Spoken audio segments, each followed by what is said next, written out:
US President Barack Obama and Britain's Prime Minister David Cameron are meeting in Washington. They've been discussing Afghanistan and Iran and confirming there'll be no sudden change of military strategy by coalition forces in Afghanistan. But before they got down to all the serious business, they shared a joke about their two countries' so-called special relationship. It's now been 200 years since the British came here to the White House under somewhat different circumstances. They made quite an impression. They really lit up the place. I am a little embarrassed as I stand here to think that 200 years ago, my ancestors tried to burn this place down.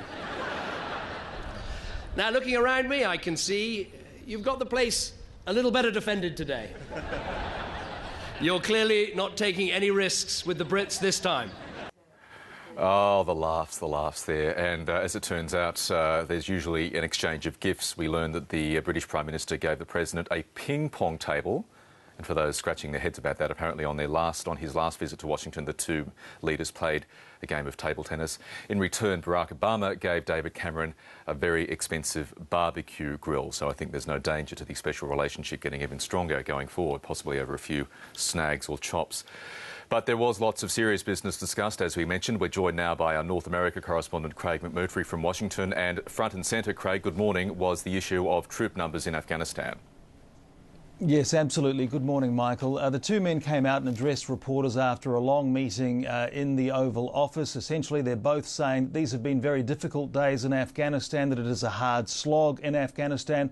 Barack Obama reiterated that he wants a steady, responsible transition. He acknowledged that the American people are increasingly weary with the war in Afghanistan after more than a decade. And on the troop numbers question, when he was asked by a reporter whether or not the White House is considering accelerating the pace of a troop drawdown, he chose his words very carefully. I don't anticipate at this stage that we're going to be making any sudden additional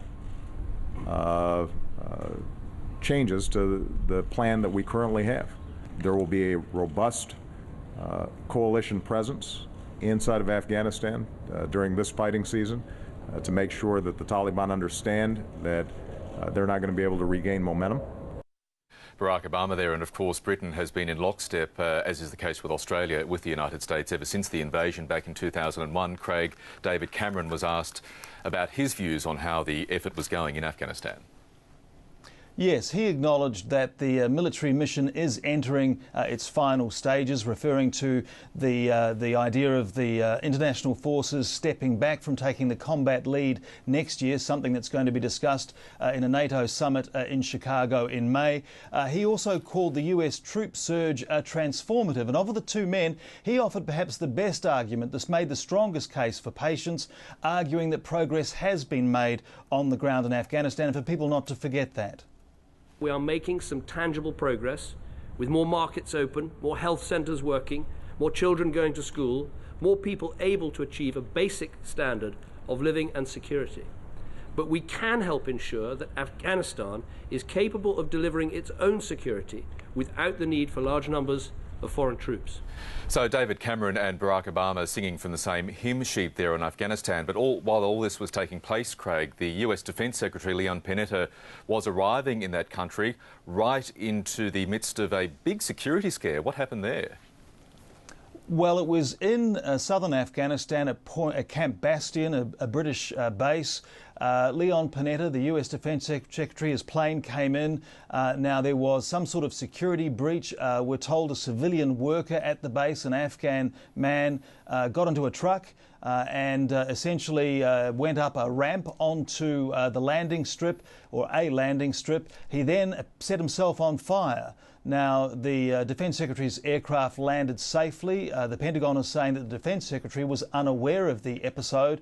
They searched the truck. There were no explosives. The man is very seriously burnt and is now receiving care. But again, it just goes to the level of tension in Afghanistan right now, particularly in the aftermath of the shooting rampage earlier in the week, where 16 civilians died, though it isn't clear yet that this was in any way related to that.